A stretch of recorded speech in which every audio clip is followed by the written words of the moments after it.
decíamos que es mire, la diferencia entre la escuela dominical y la enseñanza que damos quienes tenemos el privilegio desde aquí, desde el púlpito. Las hermanitas de la escuela dominical pueden hacer una enseñanza sistemática, consecutiva, y pueden llevar un orden.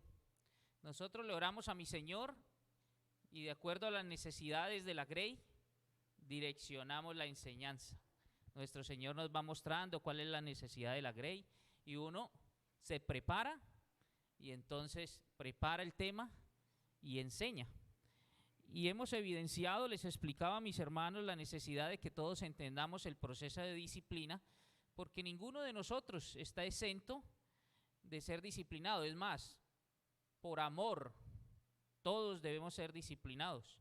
Y explicábamos que hay una disciplina informal y privada, de la que yo espero y todos nosotros debemos desear ser destinatarios de esa disciplina, porque es una muestra de amor, que la hermanita o el hermanito se nos acerque y hermanito, yo veo que usted está fallando en este aspecto de sí, este comportamiento no refleja el carácter de Cristo.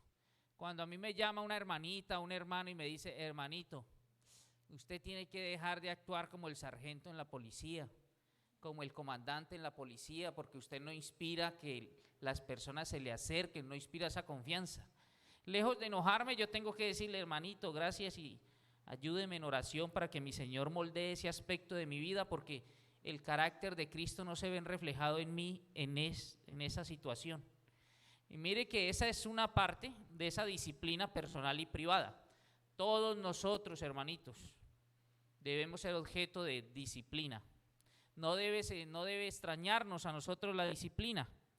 Entonces hablábamos nosotros, mis hermanos, que es relativamente fácil hablar de la gracia, del amor incondicional de nuestro Creador y de fe, pero es mucho más difícil hablar de la santidad de Dios, de la necesidad de nosotros andar en santidad.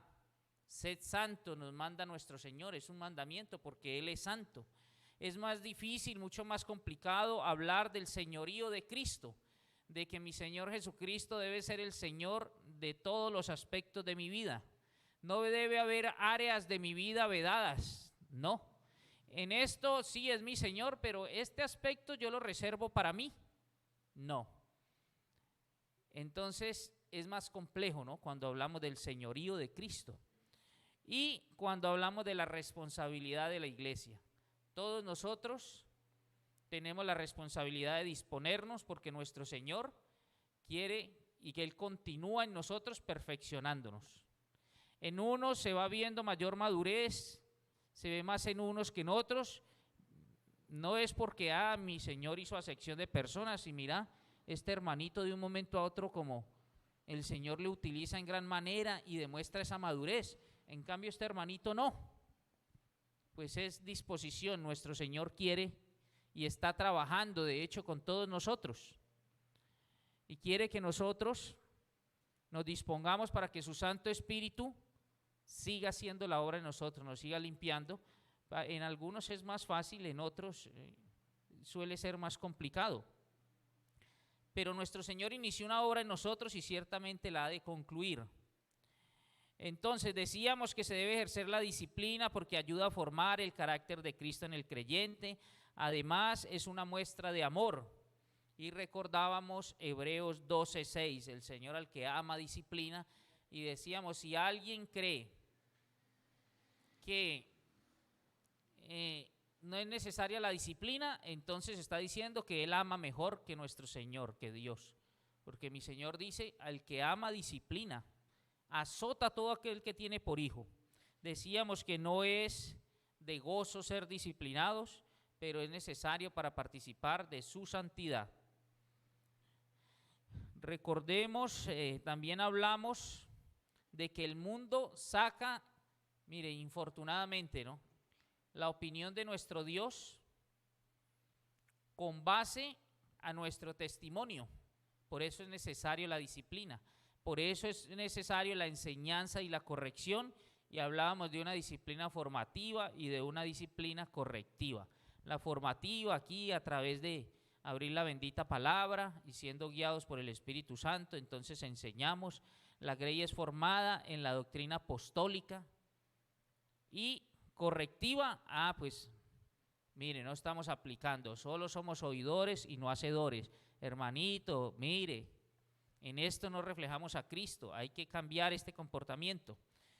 Hablamos también de lo que nuestro Señor Jesucristo en Mateo 18 nos enseñó a través acerca de la disciplina.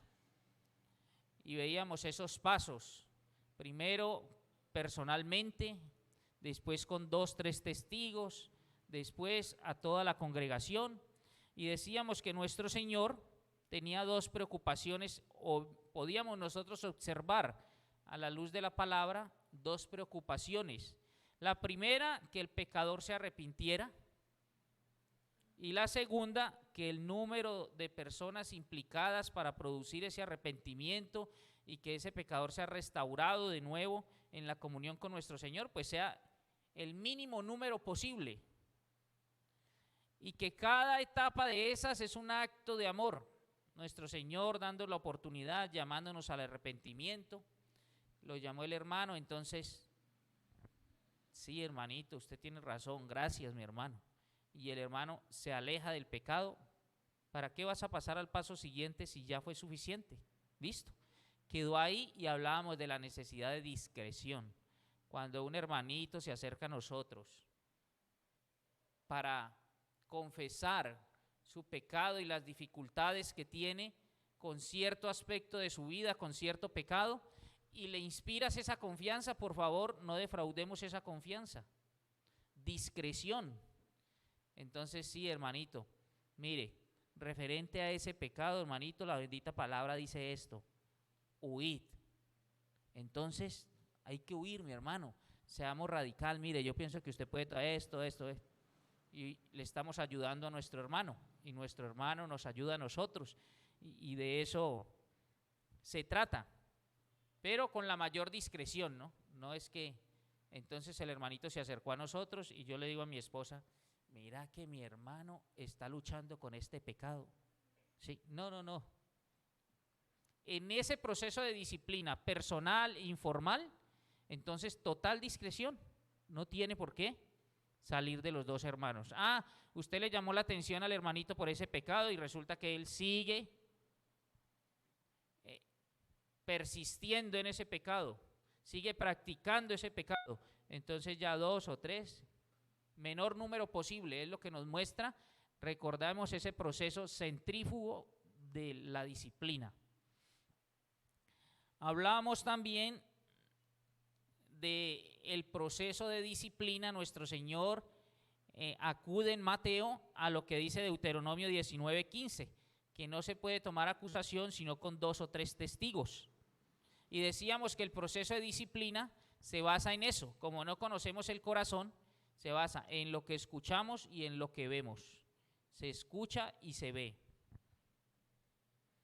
Hablamos también del fundamento de la disciplina y citamos 2 textos, Gálatas 6:1, la necesidad de que si alguno es sorprendido en pecado, entonces vosotros que sois espirituales, restaurarle, y hablábamos que la restauración es con perseverancia y paciencia, y también esa palabra mansedumbre, entonces con fuerza, pero con ternura y de manera afable. Y citamos también Efesios 5:11, no participéis en las obras infructuosas de las tinieblas, sino más bien reprendedlas. Después decíamos o explicamos cómo es que 1 Corintios 5 complementa el proceso de la disciplina que nuestro Señor Jesucristo enseña en Mateo 18:15. Y decíamos que en 1 Corintios 5, entonces el apóstol Pablo dice: el tal sea entregado a Satanás, porque ya ese pecado es público, es de conocimiento de toda la iglesia. Entonces no va a haber ese retroceso de que primero llame al hermano, 2, 3 testigos, no es necesario, porque ese era un pecado que dice el apóstol Pablo: mire, yo ausente y ya tengo conocimiento y ya juzgué, y ustedes están envanecidos y no es buena vuestra jactancia. Y recordábamos que es necesario disciplinar o aplicar la disciplina, porque ¿qué dice el apóstol? Le dice a toda la congregación: no olviden que un poco de levadura leuda toda la masa. Por eso no es buena vuestra jactancia. Y vamos en el propósito de la disciplina. Entonces, 1 Corintios 5:2. Vamos por favor a 1 Corintios 5:2. Nos dice: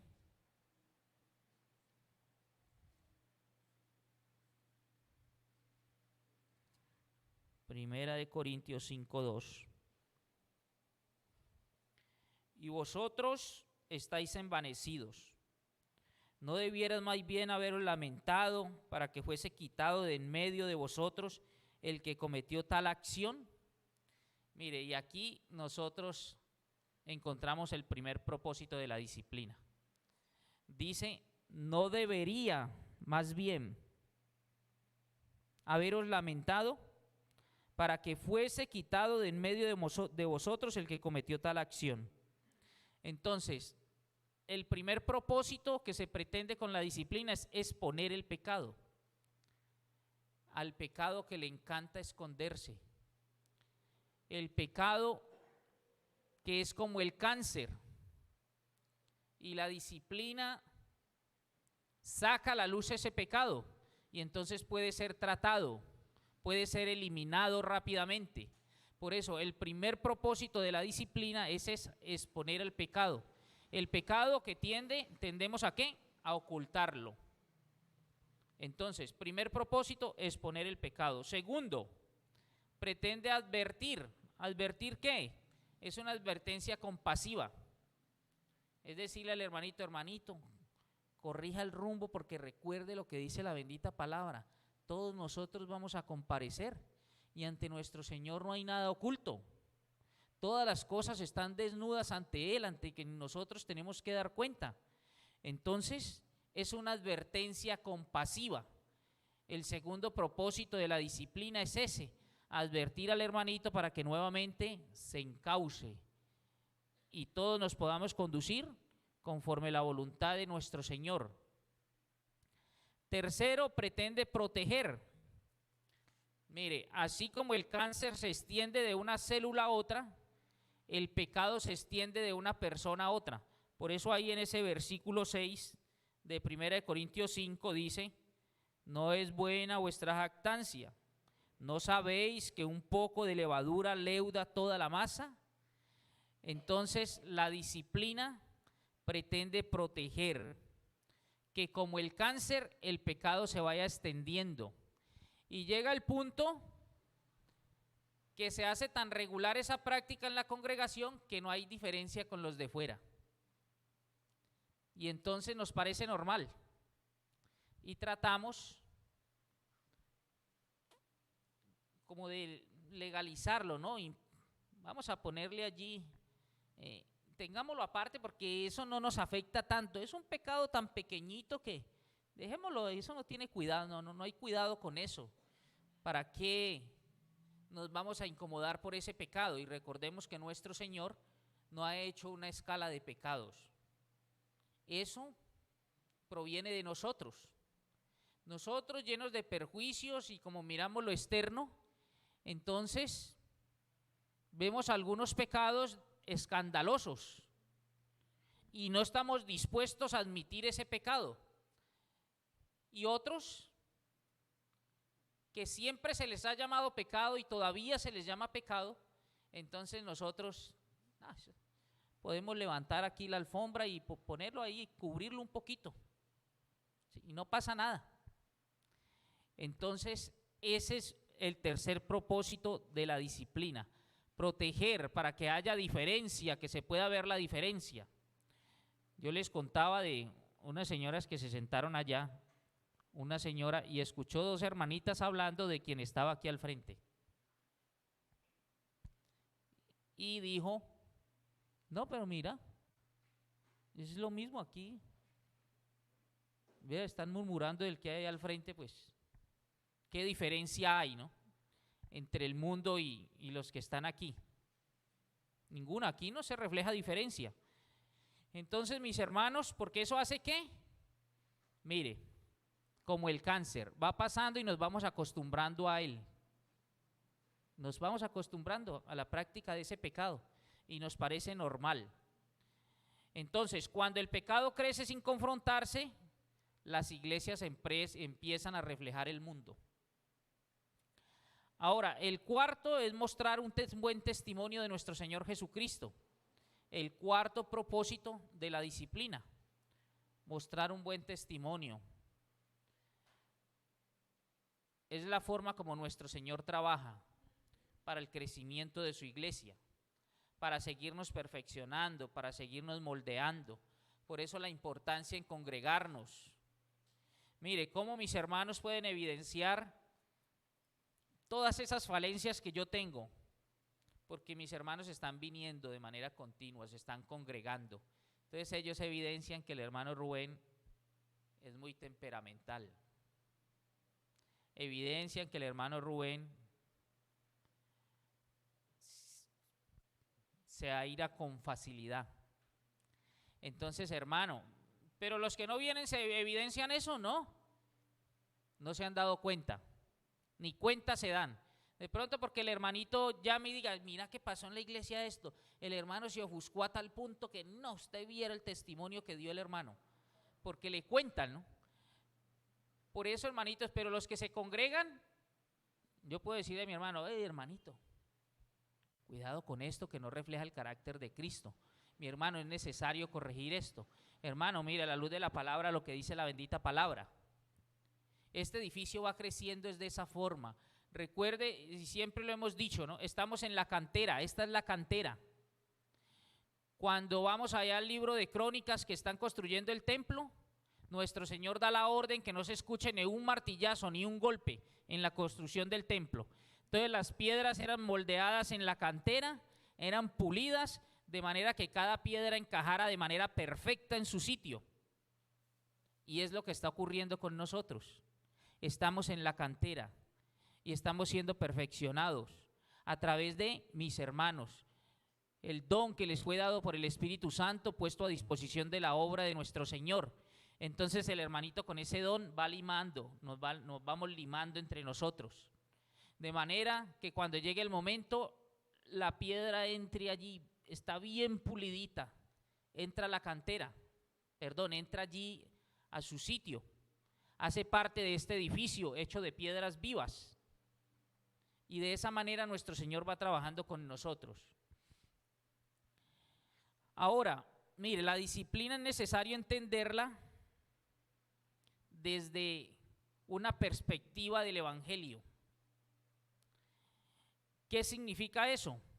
Tenemos que tener claro qué significa ser cristiano. Mire, y el cristiano es alguien que representa a nuestro amado Señor Jesucristo y por tanto a nuestro Creador, porque mi Señor Jesucristo es Dios. Mi Señor Jesucristo tiene los mismos atributos de Dios el Padre. El Espíritu Santo tiene los mismos atributos de Dios Padre y Dios Hijo. Entonces, ¿qué significa ser cristiano? Alguien que ahora representa a Jesús y por tanto a Dios. Y es el mensaje, hermanitos, que se da con el bautismo y con la cena del Señor. Mire, en Mateo 28, 19,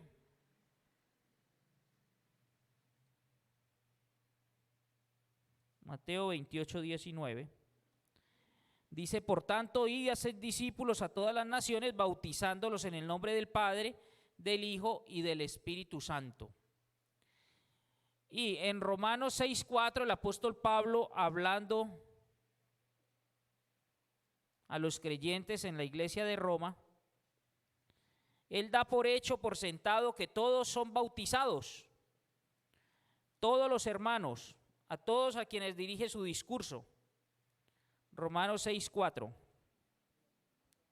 dice, porque somos sepultados juntamente con él para muerte por el bautismo, a fin de que como Cristo resucitó de los muertos por la gloria del Padre, así también nosotros andemos en vida nueva.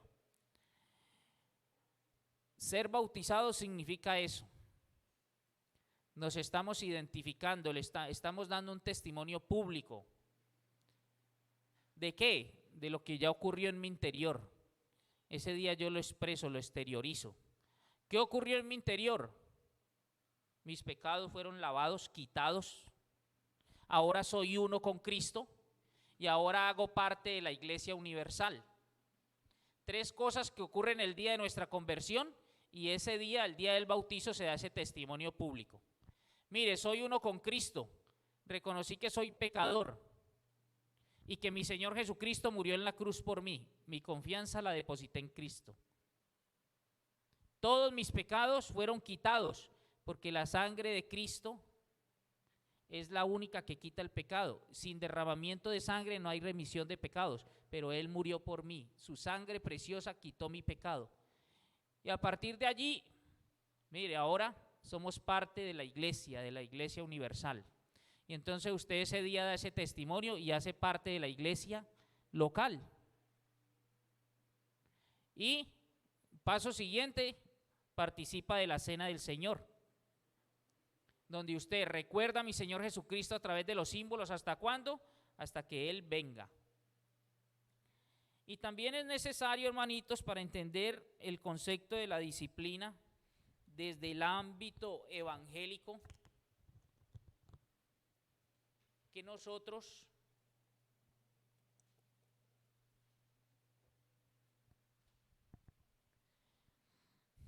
tengamos claro qué es una iglesia local. 7 hermanitos sentados allí en la banca de la iglesia La Alameda, ¿será la iglesia local? No. Los hermanos son embajadores, ¿sí? Representan a nuestro Señor Jesucristo aquí en la tierra, son hermanos, ahora Cristo vive en ellos. Pero nuestro Señor Jesucristo concedió una autoridad celestial a la iglesia, a los cristianos reunidos juntos a nosotros como iglesia local, bautizados y que celebramos la Santa Cena. Y es la autoridad de utilizar las llaves del reino. Y decíamos nosotros de estos 3 verbos, para practicar, mantener y declarar. No es que declaro, que yo declaro que soy, no, ya les voy a explicar a qué hago referencia con declarar. ¿Practicar qué? El bautismo. Y cuando digo o hablo de las llaves del reino, quiero que para entender este concepto vamos a Mateo 16. Mire, la iglesia local tiene esta función. Mateo 16, 15. Vamos a leer desde el 13, Mateo 16, 13. Viniendo Jesús a la región de Cesarea de Filipo, preguntó a sus discípulos diciendo: ¿quién dicen los hombres que es el Hijo del Hombre? Ellos dijeron: unos Juan el Bautista, otros Elías y otros Jeremías o alguno de los profetas. Él les dijo: ¿y vosotros quién decís que soy yo? Respondiendo Simón Pedro dijo: tú eres el Cristo, el Hijo de Dios viviente. Entonces le respondió Jesús: bienaventurado eres Simón, hijo de Jonás, porque no lo reveló carne ni sangre, sino mi Padre que está en los cielos. Yo también te digo que tú eres Pedro, y sobre esta roca edificaré mi iglesia, y las puertas del Hades no prevalecerán contra ella. Y a ti te daré las llaves del reino de los cielos, y todo lo que atares en la tierra será atado en los cielos, y todo lo que desatares en la tierra será desatado en los cielos. Mire, las llaves del reino las tiene toda iglesia, la congregación local, ¿sí? ¿Y cómo las utiliza? Hacemos el papel que hizo aquí nuestro Señor Jesucristo con Pedro, ¿sí? Usted le pregunta a quien ha manifestado ser creyente: ¿y quién es Cristo para usted? ¿Sí? Es lo que se hace antes de bautizar a las personas. ¿Y quién es Cristo para usted? ¿Usted cuál sería su destino si parte en este momento de aquí, de esta esfera terrenal? Y entonces él le dice, confiesa y dice: Cristo es mi Señor, es mi Salvador. Él fue quien murió por mí en la cruz del Calvario. Por su sangre es que yo he sido perdonado de todos mis pecados. porque su sangre quita el pecado. Entonces usted está al frente de alguien que está confesando que mi Señor Jesucristo es el Hijo de Dios, que vino, se humanó y murió por usted para el perdón de sus pecados, para que usted tenga vida eterna. Entonces usted ante esa confesión de fe, ¿quién? La iglesia local, ¿representada por quién? Por el grupo de ancianos, por los líderes. Entonces verifica esa profesión de fe y dice, es auténtica, porque aparte de eso viene dando testimonio. Mire, antes ni le interesaba congregarse, ahora se congrega con frecuencia.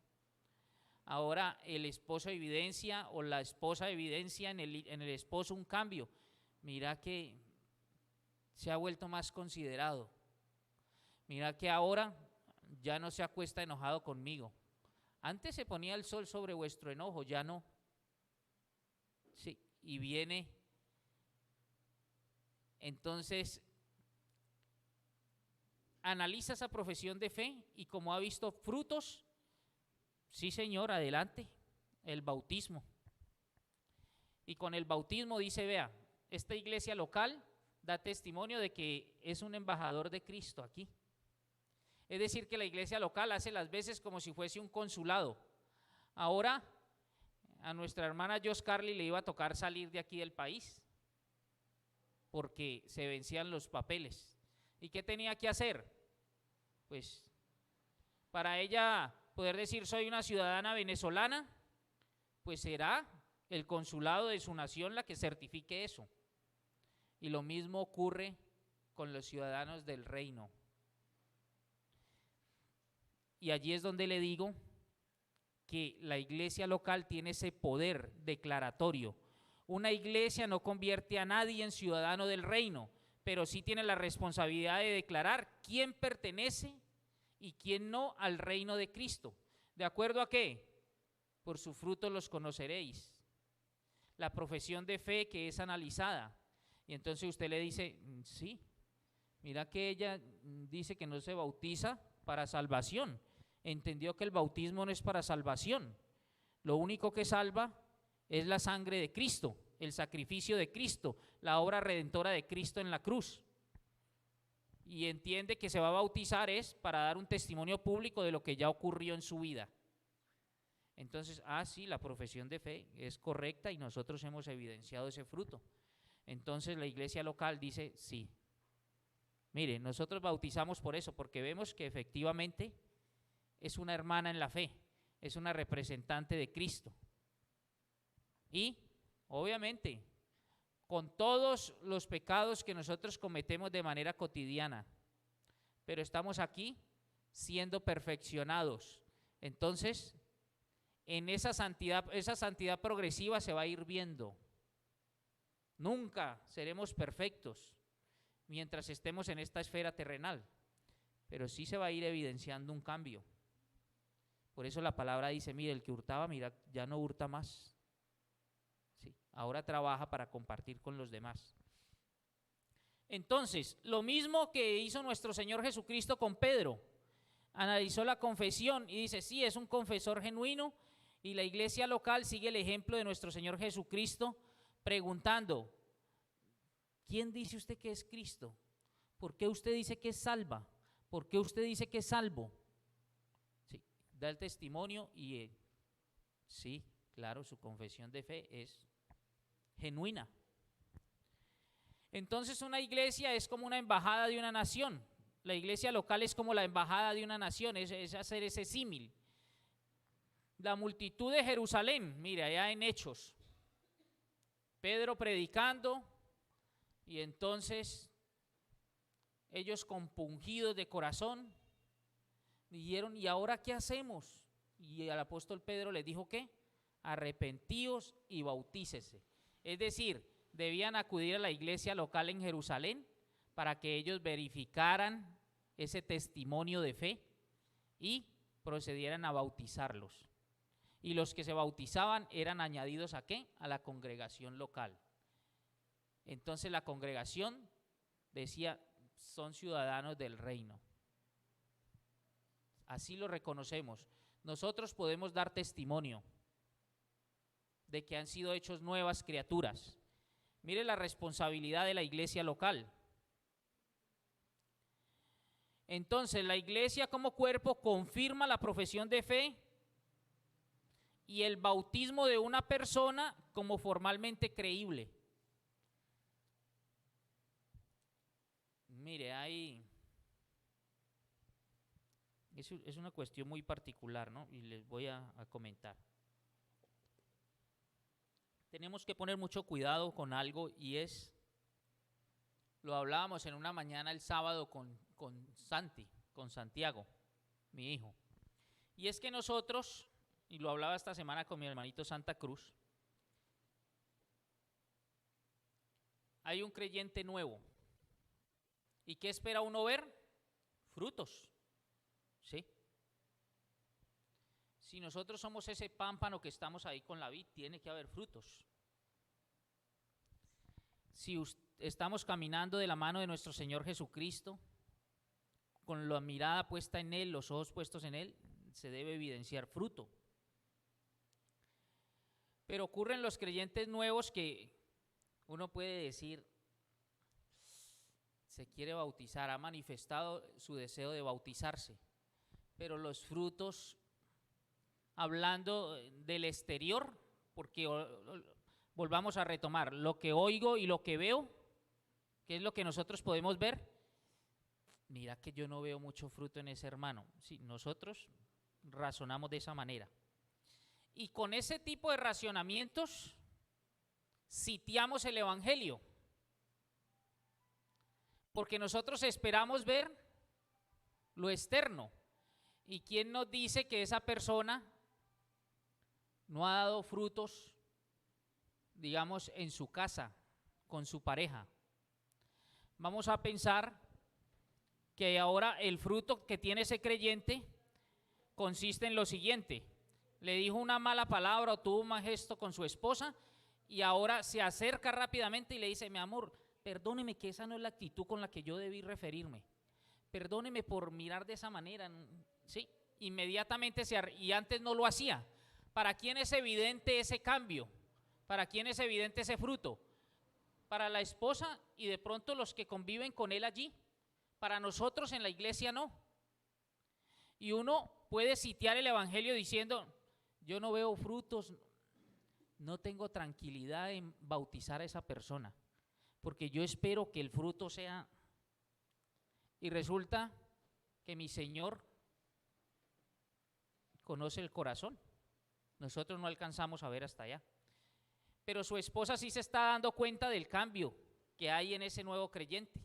Y de pronto sus hijos. Y para nosotros aún no se ha exteriorizado. Y podemos nosotros estarnos guiando de una manera perjuiciosa. Y allí es donde le digo que está bien utilizado el hecho de que sitiamos el evangelio. ¿Cuándo es que usted está sitiado?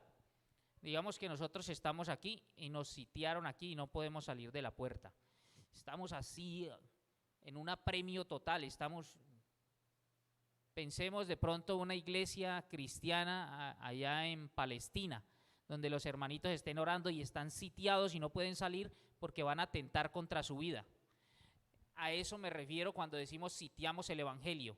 La palabra del Señor ha convencido, el Espíritu Santo ha tomado la palabra y la ha llevado al corazón de ese nuevo creyente. Y nosotros estamos esperando los frutos externos para poder nosotros decir, sí, estamos, y no estoy diciendo que claro, debe dar frutos externos, pero nosotros lo queremos así rápido y resulta que el fruto ya es evidente para los más cercanos a él. ¿Sí? Entonces, a eso hago referencia cuando decimos que solemos nosotros sitiar el evangelio y restarle credibilidad cuando nuestro Señor ya ha hecho la obra, pero nosotros esperamos ver lo externo y resulta que ya el corazón de esa persona fue arraigado ese principio bíblico y fue arraigado, ya fue convencido y ya ha creído realmente en nuestro Señor Jesucristo. Entonces nosotros debemos tener cuidado con ello, ¿no? Porque eso puede desanimar a alguien que ha manifestado, quiero bautizarme, y nosotros de pronto diciendo, no, esperemos un tiempo, 1, 2, 3, 6 meses hasta que yo vea ese fruto externo. Para algunos es muy evidente el cambio, para otros no lo es tanto. Pensemos en un nuevo creyente que ese nunca tuvo el vicio del licor, nunca tuvo el vicio del juego, es una persona muy casera, siempre está en su casa, y entonces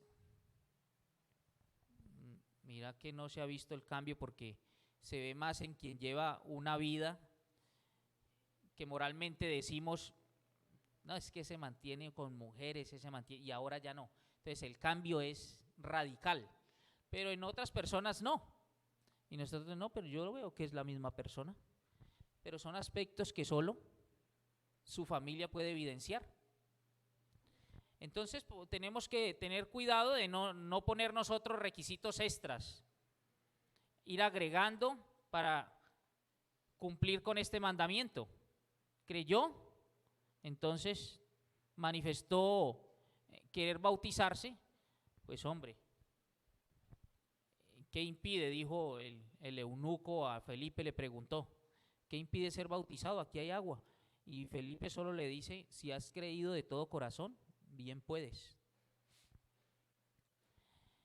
Entonces decíamos, mire, aparte de que la iglesia como cuerpo confirma la profesión de fe, entonces la iglesia tiene la tarea de supervisar, hacer un discipulado a ese nuevo creyente.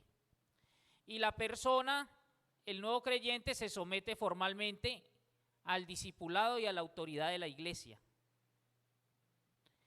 ¿Por qué?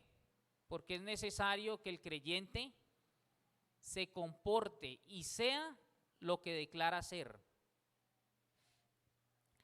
En ese orden de ideas, hermanito, y entendiendo la disciplina desde esa perspectiva del Evangelio, entonces podemos nosotros hablar de cuándo es necesaria la disciplina. Y es necesaria,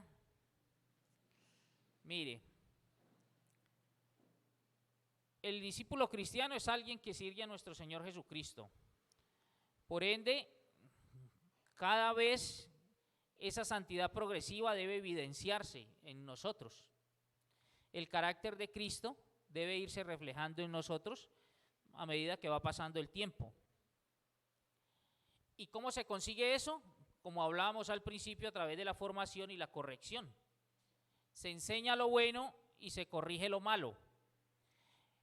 Eso tenemos que tenerlo aquí, mire, la necesidad de corrección como cristianos, la necesidad de la disciplina para nosotros como cristianos, desde ese punto de vista debe ser obvia. Todos debemos entender que necesariamente necesitamos, eso parece una redundancia, ¿no? Necesariamente necesitamos ser disciplinados, porque a través de la corrección es que se va formando Cristo en nuestra vida. Y usted puede que no se dé cuenta, pero el hermano, el que comparte, ese sí se da cuenta de cuál es el aspecto que impide ver a Cristo en nosotros. Entonces, cuando no hay evidencia de conflicto entre el hombre viejo y el nuevo, sino que solamente vemos el viejo hombre, es necesaria la disciplina. Segundo, creo que ese es claro, ¿no? No hay conflicto entre el viejo hombre y el nuevo. Mire, hace lo que hacía el viejo hombre y vive tranquilamente. Segundo, hay pecado consciente. En los cristianos, en todos, mora el Espíritu Santo. Entonces usted es una característica que el cristiano, el creyente verdadero, obviamente no puede permanecer largo tiempo en pecado. Primera de Juan 3:8 dice: el que practica pecado es del diablo. Entonces, el creyente no practica el pecado. ¿Por qué? Porque todo aquel que es nacido de Dios no practica el pecado, dice la bendita palabra en Primera de Juan 3:9. Entonces, la disciplina formal y pública, que es el antónimo o lo contrario a la disciplina que hablábamos, informal y privada, ¿cuándo es necesaria la disciplina formal y pública? Y es prácticamente obligatorio cuando ese creyente parece vivir felizmente en pecado. Sigue normal. Está en pecado, pero el creyente sigue normal. no es compungido, no se ve que se sume a nuestro lado para superar ese pecado, sino que contrario a ello, se aferra a la práctica del mismo. No se siente incómodo, entonces pareciese ser que no tuviese el Espíritu Santo, porque es una característica, debe ser una característica en nosotros. El pecado nos debe doler, mis hermanos. Inmediatamente uno debe sentirse mal. Y no puede uno prolongar en el tiempo ese sentimiento de culpa. Mire, el sentimiento de culpa es bueno, porque es culpa que te va a llevar al arrepentimiento. Para eso es la culpa. A ese arrepentimiento sincero, y usted arrepentimiento y fe. La vida del cristiano, arrepentimiento y fe en mi Señor Jesucristo. Cuando nosotros pecamos, viene también el acusador, ¿no? El que tiene ese trabajo constante, señalar y acusar. Entonces usted se arrepiente, pide perdón y obviamente su fe está puesta en mi Señor Jesucristo. Mi Señor Jesucristo ya pagó por ese pecado que yo cometí hoy. Pero ¿cuál es el trabajo del tentador, del acusador, de Satanás? Usted sí es muy conchudo, ¿no? Y otra vez, y simplemente ya, y pidió perdón y ya, y está ahí. Y viene y se congrega y se sienta ahí, ya. Volvió a ser muy santo. Pero contrario a ello, ¿qué nos dice la bendita palabra? Hijitos míos, estas cosas os escribo para que no pequéis más. Pero si alguno hubiere pecado, abogado tenemos para con el Padre, a mi Señor Jesucristo, el justo. Entonces, por aquí el acusador que hace su tarea de acusarnos siempre. Y mi Señor que intercede por nosotros de manera perpetua. Sí. Se bañó, se lavó en mi sangre, confió en mi obra redentora, en mi sacrificio en la cruz. Mi sangre quitó el pecado en él. Eso dice nuestro abogado, sí, claro. Pecó, claro. Cantidades alarmantes, pero todos esos pecados fueron sobre mí. Mi Señor Jesucristo, el mejor abogado. Entonces dice, sí, esas cosas os escribo para que no pequéis más. Pero si alguno hubiere pecado, ahí está nuestro abogado. Dice Hebreos 7:25 que intercede por nosotros perpetuamente. Entonces, ¿y todo esto con qué fin? Mire, como tercer punto, ¿cuándo se debe aplicar la disciplina? Cuando es visible, grave e impenitente. Debe manifestarse visiblemente. Volvemos a los órganos de los sentidos, oído y vista. Segundo, el pecado es grave. Ahora, no podemos entender porque que el pecado sea grave no quiere decir que inmediatamente debe ser excomunión. O el pecado leve, entonces nunca va a llegar a la excomunión. ¿No? ¿Qué lleva a la excomunión? Que usted sea impenitente, que nunca se arrepienta. Porque ¿qué busca la disciplina? Que usted se restaure. ¿Para llegar a qué? A lo que dice la bendita palabra en 2 Corintios 2, 6, 8, lo que pasó con el caso de inmoralidad. Eso es lo que se busca con la disciplina. Mire, 2 Corintios, capítulo 2, versículo 6.